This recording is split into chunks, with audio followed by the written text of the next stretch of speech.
Solusi di tengah kelangkaan pupuk, Kadis Ketapang dan Pertanian Kabupaten Samosir Tiur Gultom, luncurkan program Pangula Nature. Pangula Nature adalah program untuk mengajak petani bertani selaras alam, dengan memanfaatkan bahan alam yang tersedia di sekitar seperti kotoran ternak, bahan daun-daunan yang diolah menjadi kompos, sehingga sangat ramah lingkungan.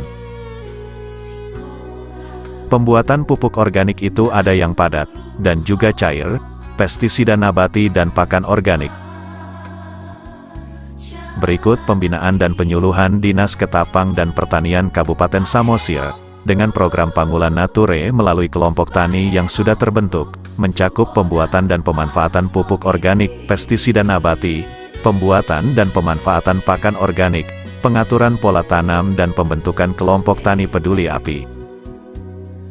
Informasi ini disampaikan Samosir TV. Untuk Bapak Ibu, Damang Dainang terlumobi di kelompok tani Martunas Naudi. Ini merupakan lanjutan program Pangula Nature yang kita launching pada tanggal 12 Agustus 2022 di kelompok berkarya. Nah, jadi ini lanjutannya. Ini kita mau praktek pembuatan pupuk organik cair. Jadi Bapak Mulyadi ada sebagai narasumber kita di sini. Ini prosesnya kami serahkan ke Pak Mul untuk proses pembuatannya. Selamat siang, kita lanjutkan. Untuk awal kita membuat pupuk cair, fermented namanya, fermentasi. Itu adalah air yang telah kita sediakan, cukup kira-kira setengah. Lalu awalnya kita masukkan adalah gula. Gula merah boleh, gula tetes boleh, molasses boleh. Jadi ini termasuk adalah gula tetes atau molasses sejumlah setengah liter. Coba tolong dimasukkan. Gojakin, masukkan sampai bersih, gojakin ke dalam. Setelah ini dimasukkan gulanya, baru kita masukkan probiotik. Probiotik ini adalah bakteri ataupun mikroorganisme. Kita masukkan yang tujuannya untuk mendekomposer atau memfermentasi dari bahan-bahan limbah ternak ataupun segala macam limbah tanaman lah. Gitu. Probiotik ini bisa diperoleh di mana aja, Pak? Probiotik ini nanti bisa diperoleh ya. Untuk saat sekarang ini di toko ini belum ada, tapi melalui PPL keluarga kita di sini nanti sudah bisa diperoleh. Nanti mereka yang membantu untuk pengadaan dari bahan probiotik ini. Merek apa itu, Pak? Mereknya? EPM 5. Ya. EPM 5. EPM 5. Iya.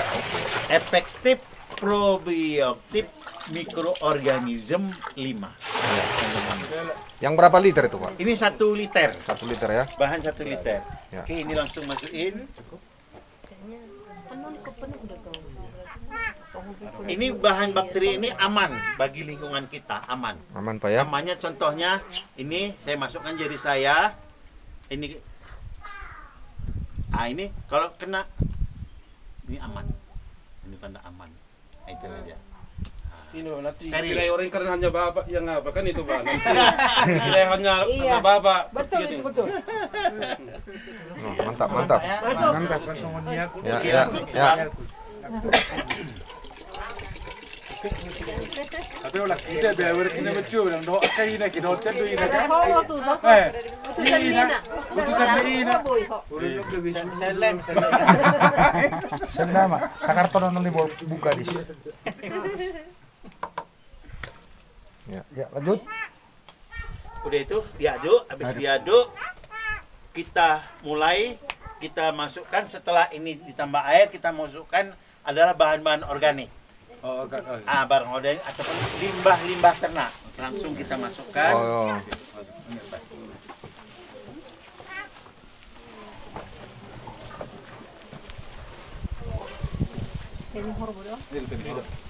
Ipagkipang gabi ni? Ipagkipang dari mana? Lalu ini kita anggap udah aktif, kita masukin dulu. Ini boleh. Ini limbah kerbau ini, Pak. Ininya Yang baru bisa, yang lama bisa. Yang baru lebih bagus. Oh, yang baru lebih bagus. Kalau ada. Ya. Yang lama juga bagus. Oh iya ya. Dedak, kalau ada dedaknya kita masukin dedaknya. Kalau dedaknya ini kurang lebih 4 sampai 5 kilo. Oh ya. Kurang lebih. Oh, tidak halus ini, Pak. Boleh. Enggak apa-apa.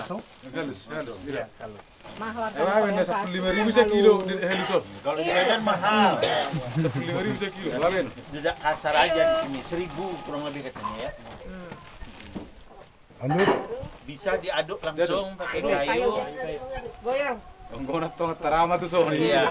Iya. Ya dua mau dua mau.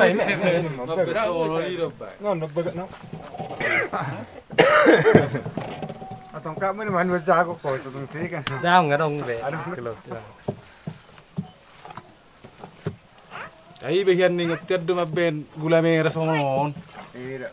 Di terkira ada pibe. So na benalami itu. Pengalaman itu. Apa gula merah ini? Soalnya juga emang. Dah kurang apa tu sih? Tahan terus. Jadi seperti campuran larutan ini tadi yang di sini, misalnya hari ini mau dibuat, pagi sudah duluan dicampur dulu, misalnya pagi. Itu akan lebih bagus. Tapi walaupun ini baru dicampur, kita masukkan juga sih sudah boleh. Oke. Iya, iya. Jadi udah oke, sama ada lebih bagus lagi, tinggal nanti memilih yang mana. Ini sudah bisa kita masukkan. Larutan EPM5 dengan molasses.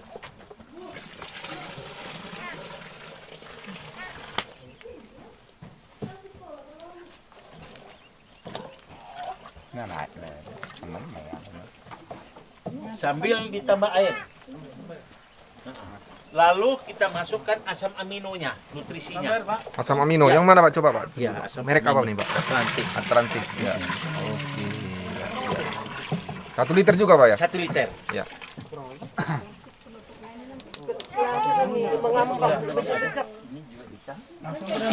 Langsung masukkan.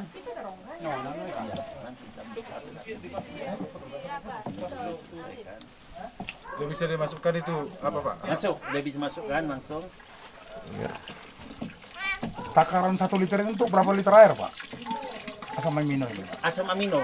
Kalau air biasa, 1 pompa gendong misalnya, itu bisa sampai 10 ke 16 tutup. Apabila yang pompa gendongnya semprot itu menggunakan elektrik ya. Iya. Elektrik 16 berarti 16 tutupnya. 1 tutup kemasannya itu 10 cc atau 10 mili.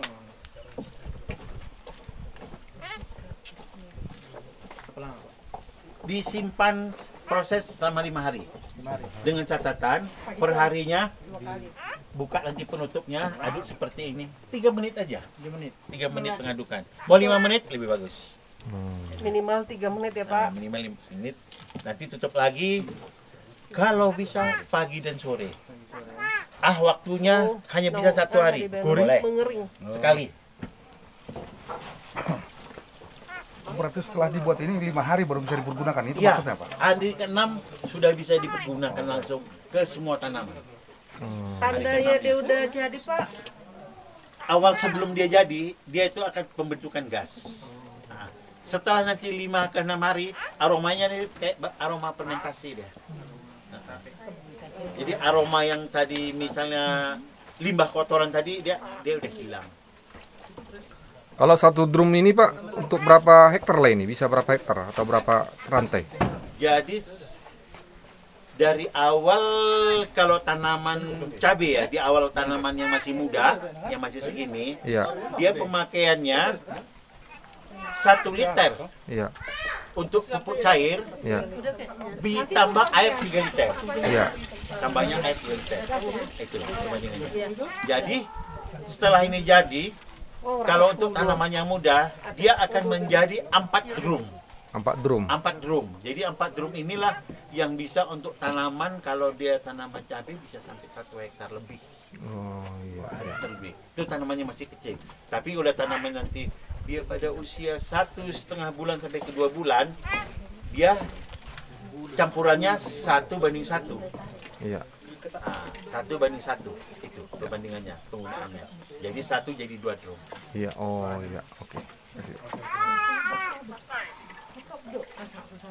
Dan kalau untuk kopi yang umur-umur segini, Iya. ini langsung dia konsentrasinya, nggak campur air, Oh, langsung ya. Langsung untuk tanaman yang sebesar ini kira-kira ya 1 sampai setengah liter lah Iya. per pohon tukiling. Per 1 batang. Per 1 batang. Tapi diupayakan agak dibersihkan dulu. Oh, dibersihkan dulu bawah-bawahnya. Iya, kalau nggak nanti rumputnya subur kali. Nah, ini. Oh, iya. Subur. Jadi Ya. waktu dibersihkan, diupayakan Ya. ini rumput jangan ditumpuk atau dibakar, jangan. Hilangkan budidaya pembakaran sampah. Manfaatkan lagi dia ke bawah ini, kalau bisa ditajuk daun. Tajuk daun itu dikorek sedikit, korek keliling sebatas kemampuannya. Sisa dari rumputan ini masukkan ke lubang, siramkan dengan yang ini tadi. Siramkan, tutup tanah.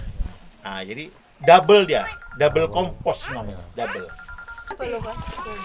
Nah, ya, jadi tinggal tutup, ada tali. Nah, ini bisa. Ini semua yang kegiatan yang kita lakukan, teknologi ini kita berbaur dengan ibu dokter. Jadi di ilmiahnya, di keguruannya, isinya untuk terapan seorang dokter itu udah kelas paling tinggi. Profesor itu hanya pemberian, dokter itu udah paling tinggi. Nah, ini adalah kerjasama kami yang sudah berjalan, penerapannya ini teknologinya. Ibu Kadis, ini bisa sedikit diberikan informasi. Ini kegiatan apa ini, Ibu Kadis namanya? Ini kegiatan ini sebenarnya adalah bagian dari program Pangula Nature yang sudah kita dicanangkan Pak Bupati tanggal 12 Agustus yang lalu di 6 kecamatan. Jadi di situ ada 4 kegiatan. Kegiatan yang pertama itu pembuatan dan pemakaian pupuk organik. Nah, ini dia salah satu contohnya. Dan juga nanti yang kedua ada untuk penentuan pola tanam berdasarkan kajian ilmiah dan kearifan lokal. Baru ada diskusi mengenai pembuatan pupuk pakan organik yang juga dari Dinas Sosial kita mendatangkan narasumbernya. Dan yang terakhir itu adalah pembentukan kelompok tani peduli api. Jadi di dalam kegiatan ini kita masukkan berbagai materi yang untuk diedukasikan ke masyarakat. Metode kita kan itu ada dirangkul, diedukasi, didampingi. Yang dalam merangkul ini kita harus menganggap bahwa petani ini adalah mitra, adalah teman. Dan setelah kita bisa bermitra, kita bisa mengedukasi dengan cara-cara yang mereka sudah biasa lakukan. Dan selanjutnya kita nanti dalam penggunaan juga di dalam aplikasi ke tanamannya ini akan didampingi terus oleh para penyuluh, PPL kita, dan juga dari kantor akan selalu, dari dinas akan selalu mendampingi. Ini kegiatannya nanti akan berlangsung selama 5 hari, Pak. Sudah berapa kelompok tani yang sudah diberikan penyuluhan seperti ini, Ibu Kadis? Sudah banyak, tapi angkanya nanti saya akan dapatkan angka jelasnya karena setiap hari penyuluh itu sudah bekerja di lapangan. Tapi kali ini kita dapat dukungan dari PT Bio Energi Rimba untuk mereka menurunkan ahlinya. Nih Bapak ini adalah formulator yang sudah sangat berpengalaman. Kita membentuk kerjasama. Sebenarnya kerjasamanya ini dari persahabatan. Jadi mereka ke sini datang dengan membawa bahan-bahan yang tadi yang sudah disampaikan, tenaganya juga, dan ini tidak kita bayar. Mereka datang untuk membantu kita, petani di Kabupaten Samosir, demikian juga membantu Pemkab untuk mewujudkan bagaimana pembenahan lahan kita dan bagaimana pembenahan untuk pertanian kita. Jadi kerjasama itu dari swasta ke pemerintah itu biasa dan tidak menjadi suatu hal yang salah. Ya, jadi kerjasama seperti ini masih tetap kita harapkan. Itu Pak. Dan pertama ini Bapak Mulyadi dengan beberapa tim dari kantor, ini yang pertama kita bersama-sama dengan para penyuluh. Dan pada saat ini yang dimaksudkan itu edukasi itu antara dari ahlinya ke penyuluh dan juga ke petani. Jadi yang diedukasi bukan hanya petaninya, kami juga perlu. Karena ada mengupgrade kemampuan itu karena setiap hari inovasi dan teknologi itu selalu datang di bidang pertanian. Jadi ini salah satunya yang sudah dibuat dan tadi Sudah dijelaskan semua secara runut dengan cara yang sangat berdekat dengan ramah dengan petani, yaitu mungkin adalah salah satu pendekatan yang diinginkan supaya teknologi inovasi gampang diserap oleh masyarakat ataupun petani kita. Seperti apa harapan Ibu terhadap pembuatan pupuk organik ini terhadap para petani kita? Ya, jadi begini Pak, untuk kondisi pupuk bukan hanya Indonesia yang mengalami kelangkaan pupuk kimia. Jadi para petani dengan kita, setiap kita membuat permohonan pupuk, itu hanya 30% yang di ACC. Ini semua petani sudah merasakan itu. Dan kondisi pupuk kimia ini bahannya dari luar yang harus diimpor. Nah, ini kan tentu mempengaruhi ke ekonomi negara. Ekonomi di negara kita seperti apa. Jadi kita sudah mengumpulkan data-data tentang pH tanah di Kabupaten Samosir berdasarkan cuplikan. Dan juga kita sudah lihat bagaimana kondisi lahannya secara visual pun petani sudah tahu. Jadi ini perlu kita benahi dengan pH yang sudah kita dapatkan. Baru bahan organik yang kita lihat sudah menipis. Jadi penggunaan pupuk organik ini, bahan-bahan organik ini pupuk organik cair, bahan organik mentah pun yang diantar ke lahannya, itu kita sangat harapkan supaya pembenahan ini, supaya lahan-lahan itu strukturnya makin bagus untuk pertanian kita, dan diharapkan nanti petani juga jangan selalu berpikir kita menggunakan pupuk kimia baru berhasil. Nanti mungkin pengalaman-pengalaman dari Pak Mulyadi dengan juga pengalaman dari penyuluh boleh dibagikan. Jadi harapan kami, kita tidak boleh menangisi ketidakadaannya pupuk kimia. Kita berkreasi supaya petani itu bisa mendapatkan pupuk tanpa menggunakan pupuk kimia. Jadi ada dipermudah. Mungkin begini nanti pikiran bapak-bapak petani dengan ibu ini. Sama saja, kenapa tidak kotoran kambing atau sapi itu langsung kami serahkan ke tanaman? Itu beda. Itu ibaratnya padi yang diberikan. Kalau ini besok sudah jadi nasi ini. Jadi dalam tempo 5 hari sudah menjadi nasi, dalam hal ini sudah tersedia dalam unsur hara yang digunakan oleh tumbuhan. Jadi ini proses mempercepat. Kalau kita antar ke sana, orang Panguruan bilang taruh-taruh kah? Kalau di kampung kami gitu. Jadi dia serahkan di sana, itu membutuhkan waktu lagi dia untuk supaya bisa tersedia diambil oleh tanaman. Kalau ini kan dia mempercepat. Jadi besok 5 hari lagi nih, hari Senin, tapi hari Sabtu udah bisa panen kita ya, Pak Mur? Ya. Nah, Sabtu udah bisa diaplikasikan ke tanaman. Dalam kondisi dia sudah seperti makanan, seperti bakso udah tinggal makan begitu. Siap saji lah ini, siap dimakan ini. Itu dalam posisi begini. Jadi harapan kami petani jangan ada yang menangisi nasib kita bahwa pupuk kimia jarang dapat, sulit di pasar.